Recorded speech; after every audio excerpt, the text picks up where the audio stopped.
What's up, y'all? Welcome to another edition of Too Busy, Too Busy, Too Busy Tuesday. Hey, Too Busy, Mm. Too Busy Tuesday. Welcome back, y'all. I'm so excited to be here for another week. Y'all will see that I have a special guest today that's joining us. And so I'm going to introduce her in just a moment. If this is your first time joining us for Too Busy, welcome. If you are returning, welcome back. As always, I want to remind y'all, listen, just because we talk about stuff that we're too busy for tonight does not mean you have to be too busy for it. So the beautiful thing about all of this is you get to pick and you get to decide. So too busy, we're talking about things that we don't have time or energy for anymore.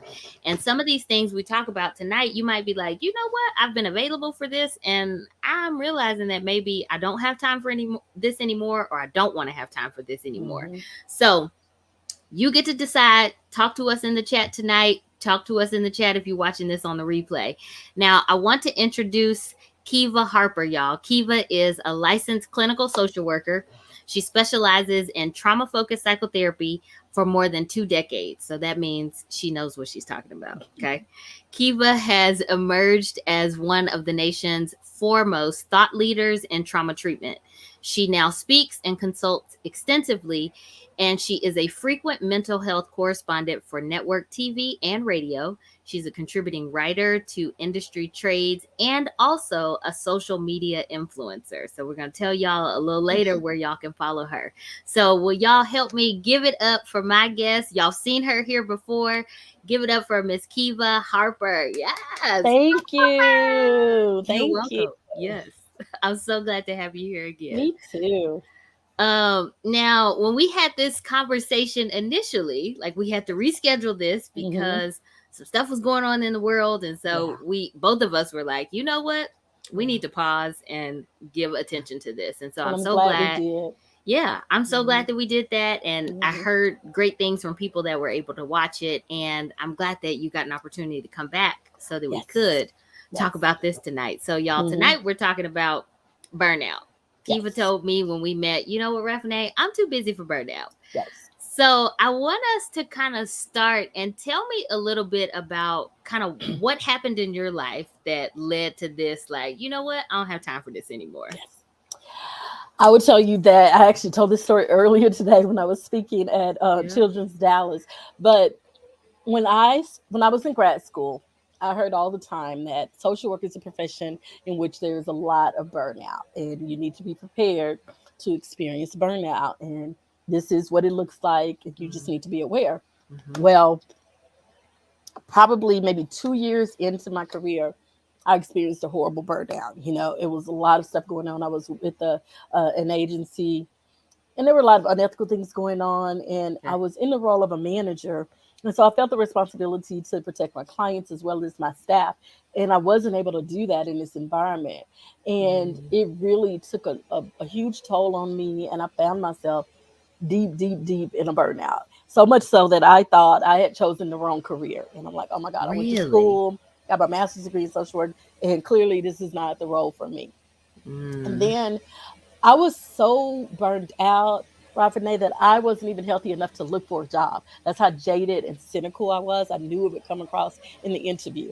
And it took maybe 4 to 6 months for me to get healthy enough. It took me stepping down from my management role, doing something else, and then taking a break before I even looked for other positions. And then after that, I decided that I'm no longer available or I'm too busy for burnout. And I tell my students, I tell, any newer social workers that burnout doesn't have to be a part of Yes. what you do. I genuinely love what I do and I get a lot from it. Mm-hmm. I do know that we are at high risk for burnout. I don't negate that. However, Yeah. I know my signs. I know when I'm headed in that direction and I know what to do to, pivot and change my Mm-hmm. course. And that is what I do because I don't think I could survive another burnout. That was awful. And I don't want to Yeah. go through that ever again. Yeah. You know what? As you were talking, it made me think back to my school career. And I'm like, you know, yes, we are at risk, Hmm. higher risk of Hmm. burnout.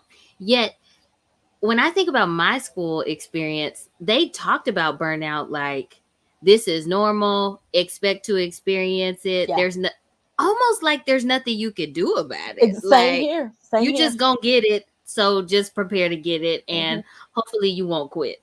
Yeah. That's what I felt Pretty like they much. framed it as. Pretty much. And I'm like, no. And what's funny is I stumbled across this article a few years ago, and I've never been able to articulate it, but I know that despite me working with trauma and, I always say the icky stuff, I get something from that. And it's more than Mm, just the personal satisfaction of helping people. And so I yeah. stumbled across this article, and there was a term in there called vicarious resilience. And I'm Hmm. like, this is what it is. This is what I've not been able to articulate. So, when vicarious resilience is being able to gain strength and your own resilience from the clients that you serve. And so Mm, obviously with trauma survivors, man, I deal with some amazing men and women who have just gone through stuff that would break other people. And to mm-hmm. hear them and watch them overcome, engage in therapy, trust me with the most intimate parts of their lives, that inspires me. And so I get an energy from that. And that's called vicarious resilience. That's good. It's very good. It's very good. That makes me think about teachers too. Mm-hmm. Like Mm-hmm. these other professions where you experience and hear these stories, and Yes. you carry, Yeah. really, Yeah. the you carry the what people have shared with you, because people don't have to. Like, I Yeah. You think don't it's have an to. awesome privilege that Yeah. people choose to share some of their deepest, most intimate, Mm-hmm. sometimes traumatic even Yeah. experiences with me. And I don't take that lightly. And I think Yeah. there are so many other professions that get that opportunity as well. I think so too. I I love think that. so too. Vicarious And resilience. That's what you hmm said? yes, I'll send you the article. That just helped me so much. I'm like, this is what I feel. This is why I could, the one thing about it, let's talk about it. A lot of people think that as therapists, we have our lives together, everything is perfect, and we don't have any Oh problems. my And gosh. we know that that's not true because Right? life still lifes for us, Absolutely. right? And so when I'm in the midst of lifing, work, seeing clients gives me a peace and a solace. And it's because I look at them, and it's not in a way like, oh, they're worse off than me, I should be grateful for the life I have. It's not like that. It's not a pity thing. It's, Hmm. man, this person is so strong in the midst of all of this stuff. I'm inspired by him or her. Yeah. That's what I get. And so Hmm. I am too busy to be burned out, and I'll make all of the time for experiencing vicarious resilience. Yeah, that's good. Hmm. Now, Kiva, tell me a little bit about how you think our culture is an influencer in some of our habits and some of this burnout we see, whether that is ethnic culture or Hmm. racial or age or maybe even Hmm. socioeconomic status. Like, how does that stuff Yeah. play a role in maybe our propensity or more likelihood of moving towards that space of burnout? So many. Gosh, I'll start with just us as women. Okay. We as Yeah. women, we have a tendency to care for others' needs at the expense of our own. And we put Yeah. ourselves last, and many times we're too exhausted to even meet those needs, and so they go unmet. So true. I know you've seen moms where their kids are, clean, dressed, hair combed, and mom is looking like she just barely rolled out of bed because that's Yeah. all she could muster up. And so that's one thing as women. And then as Black women, the superwoman schema, being Yep. strong, being the strong Black woman, and not showing any signs of weakness. Sometimes I think that the responsibility of that weighs on us because mental health symptoms, they don't look the same in us as they Very may true. look in other people. And so we miss some of those things because we feel like if you're depressed, you have to be sad and crying all the time. And that may Correct. not be the case. It may be other symptoms that are happening. So I think as Black women, just being strong, being Hmm. resilient, overcoming things, because that's what people of color have done. And Yeah. then I will say the other thing, that socioeconomic status. There's this culture of grind, grind, grind, push, push, push, hustle, hustle, hustle. Seriously, I right? don't want to do that. I don't want to do that. Yeah, I see that. I'll see people on social media at 5 a.m. Like, you have the same, 24 hours in the day that I do. And I've already done this and that. And I've run. No, Mm, I'm barely waking up. I mm-hmm. feel like we you can still be successful, and how we measure success is varies. Not everyone measures that Yes. by money. It's not always monetary Yep. success. It could be other things, and money could be a part of it, but it may not be the most important thing. So I think just the culture in general pushes us, capitalism just Yeah. pushes us to earn more, to be more, to keep getting, to continue to be successful. And Mm-hmm. they define what success is, and we need to define what that is for ourselves. Yeah. Yeah. That's really good. I have been on this exploration of redefining success over the Yes. last several years just Yes. because I think it can get so rigid sometimes. And I'll speak for me. Success in the past has been things going exactly the way that I picture them in my head without any hiccups. How did And that work out for you? awful. It didn't. It did not work out. And I have, I guess, in the last maybe, I don't know, 6-ish years, really shifted this definition of success from things going exactly the way that I pictured to, at some level, just doing the thing. Mm, So, like, if I have a goal or something I want to do, just doing it. Like, yeah. success doesn't have to be, let's say I host an event, Right. success doesn't have to be 800 people sign up, That's right. right? Like, Right. success could be I actually hosted said event. Hosting the event. Yes. I Yeah. agree. And I find that helps me to also, one, have realistic expectations, but two, really be able to enjoy and celebrate what I have Right. accomplished or Right. what I have moved towards. So you talk about like that grind culture, working up at Mhm. 5 in the morning. I'm not doing it. I'm so very sleep in the fives. Yes. Yes. I don't like to see the fives, and when I do, I go back to bed. Correct. I don't even Yeah. want to get on a flight in the fives. I will, but I don't want to. Right. Right. And it's I love that you brought that up because I do think it's important to not compare ourselves or look Yes. at and measure ourselves and our success against other people because our journeys are our own. And I think Yes. that probably contributes some to the burnout too. If I'm trying to keep up with what That's everybody a else is word. doing. That is a word, because we don't know what people have gone through to get to where they are. And it's so easy, especially Hmm. on social media. You can portray yourself to be Absolutely. whoever you want to be. And most of the Hmm. time, what we're looking at is not even accurate anyway. And so, Hmm. yeah, we need to realize this is our journey and stay in our lane. And you don't have to compare. Hmm. We're our own person to compare to. You can compete with yourself, Hmm. and that's it. Yeah. So what have you found is helpful to combat burnout? I heard you talk about like what your signs are. So Yes, can we yes. talk a little bit about that?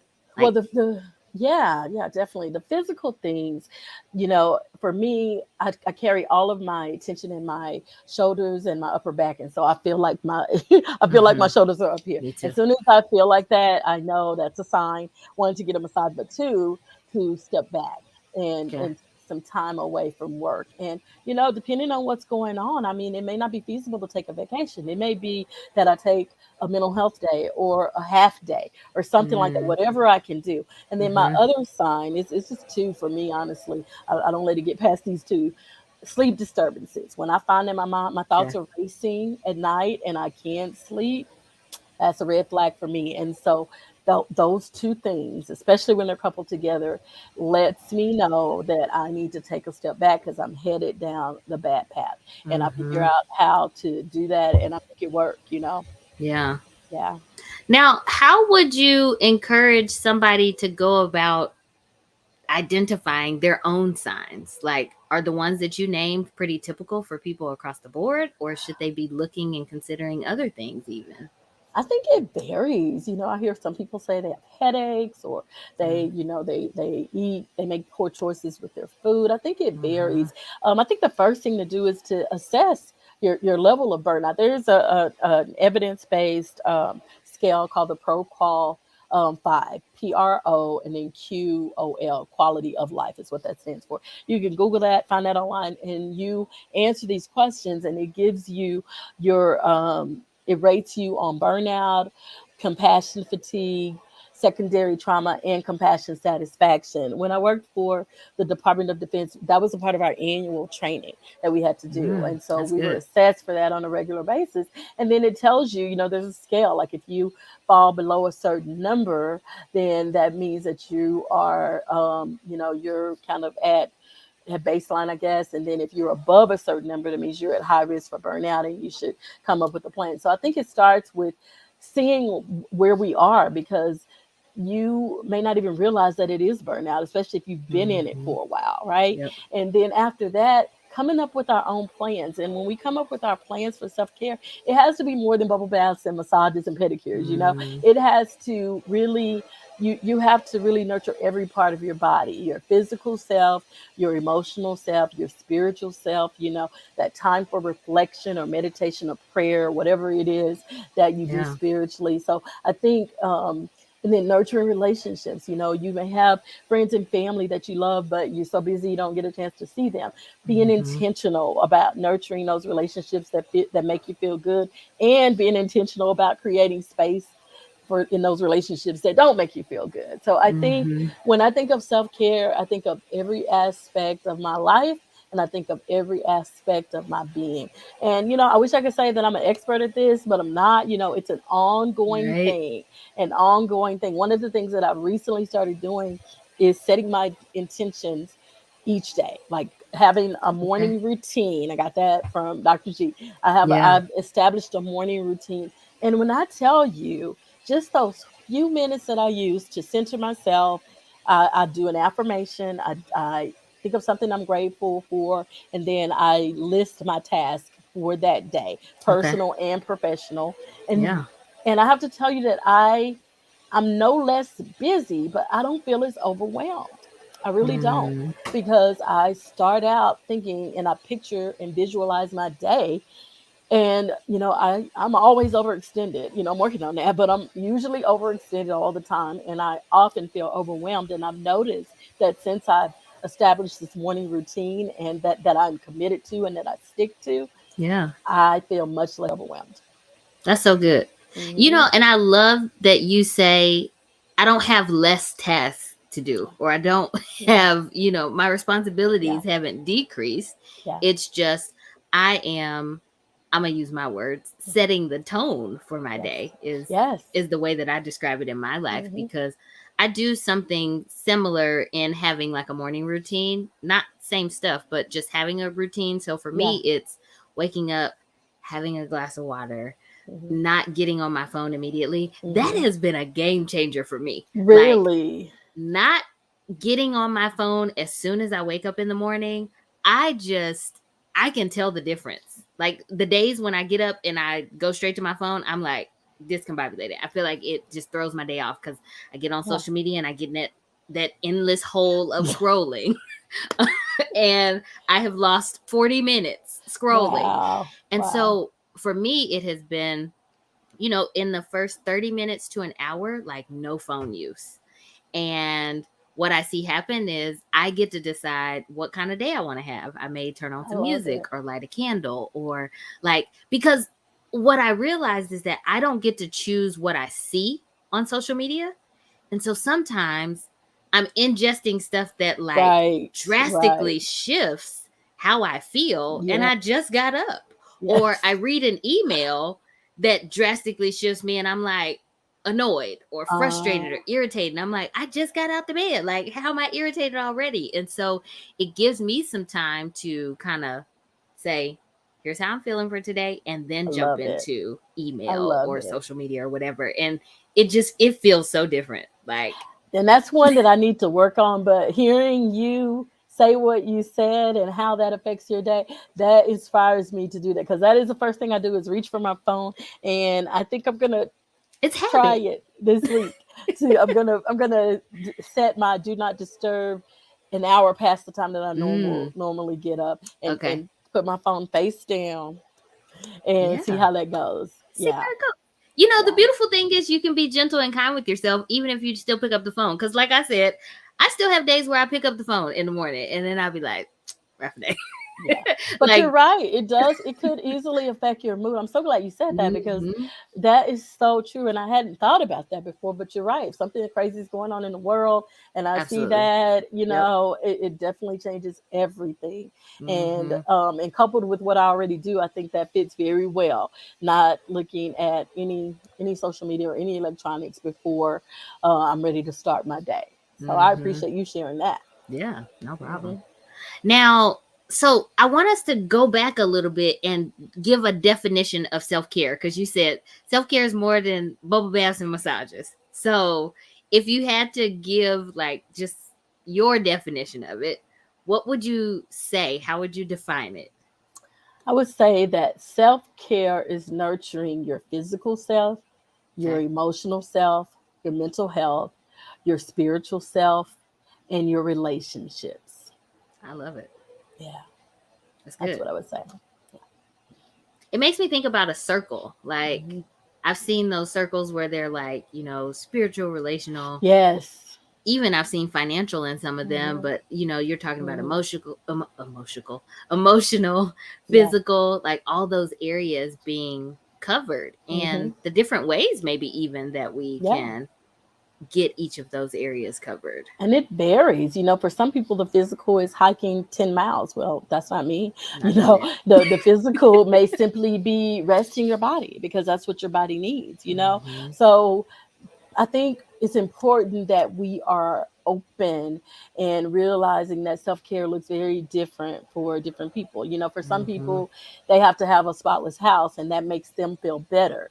Well, if Yeah. that makes you feel better, then spend the time doing that. Me personally, I rather spend my time with people than cleaning my house. And so I'd rather pay for someone to clean my house. So I think it Yeah. looks different for different people and we just have to figure out what it looks like for us. Hmm. Yeah. Yeah. Now, when you think about self care and this idea of rest, I find myself talking quite a bit about rest Yes. and the need for it, the importance of it, the difference in how that manifests for people that may be like introverted Yeah. versus extroverted, but also rest being so much more than sleep. Yes.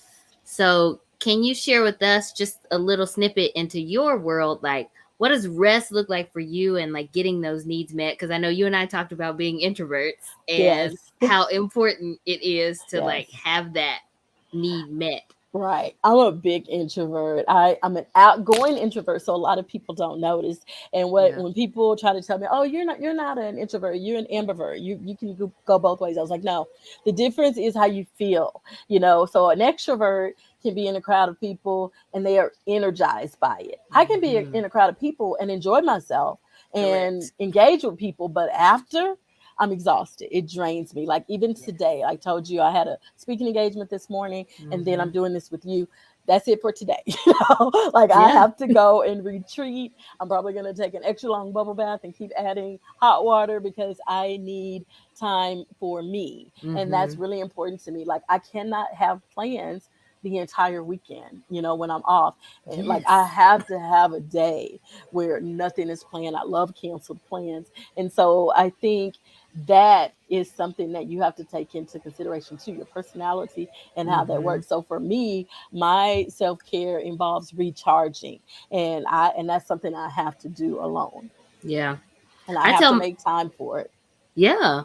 I tell my clients all the time, I'm like, this, in my opinion, this need is just as crucial as air and water and food. I So agree. for an introvert, they need that time by Yes. themselves Yes. or in one-on-one like Hmm. settings to recharge just Yeah. as much as the extrovert Hmm. needs that connection time with other Yes. people, which is Right. why, when the pandemic started, a lot of the extroverts It were was. like, I want to go outside. Yeah. And introverts were like, yes. Yes. We don't Introverts have to unite make up excuses. separately. Yes. I low key kind of like the quarantine. I was like, Me you too. know, I high I key can get liked it. used to this. I told people, I was like, I'm fine. This is great. It is. It really is. And now that things are different, I'm like, oh gosh, here we go with all of the invitations to all of the things, and Right. lots of people, lots of crowds, and I'm like, oh gosh, yeah, it's an extroverted world, that's for sure. Yeah. But I think it's so important that people know and understand and realize like it's okay to get the need met that you have Yes. and not feeling guilty about that, Yeah. because I think as an introvert, if I am constantly like engaging with people and expending all this energy, it's probably going to uptick the Yeah. likelihood of me being burned out too, I because I'm agree. doing the thing that is draining You're versus the giving so thing that is much. filling. Hmm. Like my Yeah. friends who really know me, they understand. Like I'm a low maintenance friend. I will send you a message or text, and you respond when you respond. I can't have friends who are like, "Oh, you didn't call me today." I'm like, "Oh my gosh, I can't call you every day. I just can't. Correct. It's too much." And so my inner circle, they understand me. They know that I might cancel the plans. I might, I Hmm. just may not be able to do it, and they understand that, and they love me anyway. Yeah. So I think you're right. Not judging and not projecting your stuff onto other people. So important. Hmm. Okay, so as we wrap it up, Yes. yes, come on, Renee, introvert here. I'm just now seeing that you commented. Oh, Renee. Yeah, she Hey, said introvert Renee. here. Yes, introverts unite separately. That's my favorite thing to say. So, what encouragement would you give to the people that maybe are struggling with burnout? The people that are like, you know what, I don't want to be in that space of burnout. Maybe they're not Yeah. there. Yeah. Maybe they have been burned out and they're like, I don't know what to do to prevent it from happening again in the Hmm. future. What might be helpful? My advice to the person that's experiencing it, know that it doesn't, it won't last always. I know Mhm. it feels like it now, but there is an end. There is an end, and you will get past it. Just go through it. Let yourself feel all the feelings. Do whatever you have to do to go through it, whether that be counseling, whether that be an antidepressant, whatever you need to get through it, get through it. For those that have experienced it and don't want to go back, just make the decision. I'm not gonna Mm, experience burnout again, and this is my plan that I'm putting in place, to ensure that that doesn't happen again. And I tell you, I have not experienced burnout again. Like I said, I've been close, and I've seen yeah. myself going down that path, but I'm like, I have to do something, because I know that once I get there, it's going to be hard to come back, and I don't want to feel that way. And also, as I know that you have a diverse audience, but for professional therapists, it can manifest itself in us taking shortcuts and doing things that Mm, put us and our clients at risk, because we're just not feeling it. And so we have a yeah. responsibility to care for ourselves and make sure that we're the healthiest we can be in every way, in order to do the work that we do So good. ethically. Yeah, so Yeah. so I remind myself often that this is not just something I'm doing. This is the right thing to do, and it's the ethical thing to That's do. good. Yeah. I tell my clients that I'm like, me going on vacation is modeling for you Yes. the things that Yes. we talk about. Like, Absolutely. I'm not gonna be answering your emails. If you text me, I'm not gonna be available Right. because I'm going to take care of me. Like, Yes. otherwise, y'all gonna be like, Yes. Raffinée, like something Exactly. something is off with you. Exactly. Exactly. And I love it that you model that for them and you show them. And I think Hmm. that's the other thing, as women, as Black women, we need to model that for the people in our lives, because Hmm. the littles that are around us, kids that see us, they watch everything. They do. They watch everything that we're doing, and we're teaching them things. And so taking the time to relax and just be still, when you're out to eat, turning your phone over or off, or putting it Yes. away, and disconnecting and being present in the moment. Like, they watch things like Hmm. that. And so Hmm. that's important for all of us. That's good. Yeah. Okay, so I have asked every guest this, and I'm going to ask you tonight. Tell me, what is something that you previously were too busy for that you're like, you know what? I now have time or energy for this. I was previously too busy to celebrate my successes, because I was always on to the Mm, next thing and the next thing and the next thing. And now I'm not. I take the yes. time to celebrate things. As a matter of fact, I just did something that was really big. I took my birthday off of Facebook years and years ago. because I Okay. didn't want that attention, and I put it back up. And that was Yes, like huge. I'm come like, on. it's my birthday, and I'm going to celebrate me and allow others to celebrate me. And so That's that's awesome. huge for me, because that thing has been hidden for years, like probably 8 or 9 years. It's been, Oh, I took wow. that off. And so, you know, instead of always looking at the next goal and the next goal and the next goal, I am really working on being present in the moment Mm-hmm. and celebrating accomplishments as they occur, no matter how Mm-hmm. small they are. That's awesome. Yeah. Yes. Now I'm gonna go look up your birthday so I can put it in my calendar. It's coming up. It's coming up next month. Yes. So tell the people what you got coming up. How can they connect with you? If they like, I want to make a self-care plan, like Yeah. you what's how can they reach you or find you or connect with Okay. you? Well, I have a VIP list that they can Yes. join. I have so many cool things coming up, and I can't talk about them yet because Okay. they're not public yet. But I do have Okay. several announcements coming up, and if you want to know what's going on, please join my VIP list. The Gotcha. other thing is to follow me on social media. I'm on all platforms, but the LinkedIn platform is the one I'm sharing. That's my largest. But I'm on LinkedIn, Facebook, Instagram, and what's that? Twitter and even TikTok. Not a lot of activity there, but I'm on all of those. And my name is not that common, so you can find me Kiva Harper, LCSW on all of them. It may vary a little bit, but you should be able to find me pretty easily. Yes. Y'all go follow Kiva. Listen, she is killing the game on LinkedIn. She's an influencer on LinkedIn. She didn't say that, but I'll say it for her. Because we were celebrating that. Actually, I think the night I came to y'all's group Yes, to I had uh four. I got my you, 4,000th follower. yeah, Yes, it had just I remember you announcing it that night and I was like, yes, that's awesome. I yes. love it. I celebrated. I'm like, Yeah, I yes, had come had on. 300 the prior year, so that was like a huge increase. That's Yeah, awesome. Yes. So yeah. y'all go follow Kiva. Like she said, she's Please on come follow me. LinkedIn. Mm, Get on the VIP list so you can stay alert of the things that are yet to be announced that are yeah. forthcoming. When I y'all trust me, it's gonna be good. So It's gonna sign be up. good. One I'm so Sign up. excited for. I can't wait. So yes, join my VIP list. Well, thank you so much, Kiva. I really appreciate you being here again. This has been such a sweet treat. And hopefully, y'all found some helpful tips and I hope tools that you so. can use and implement and think about, and some things to consider to keep you from moving towards burnout. I Yeah. want y'all to be, I know I said at the beginning that you don't have to be too busy what we too busy for, but I really do want y'all to be too busy for burnout. I want us to be taking care of Yes, ourselves. me too. Me too. Thank you so much for having me. You're so welcome. All right. I'll see y'all next week for another Too Busy. Peace. Bye.